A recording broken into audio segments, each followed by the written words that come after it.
Is your baby not crawling yet? Not saying mama yet? Before you start worrying, here is something every parent needs to hear. Every baby develops at their own pace, and comparing milestones can create unnecessary stress.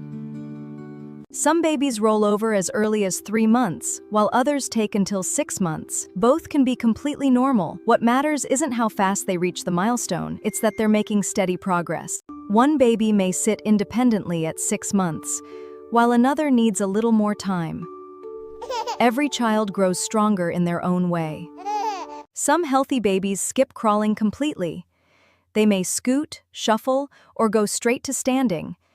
Every baby has their own journey. Some babies walk at 9 months, while others begin at 15 months. Walking later doesn't mean something is wrong.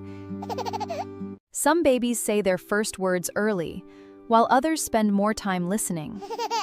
Keep reading, talking, and singing every day.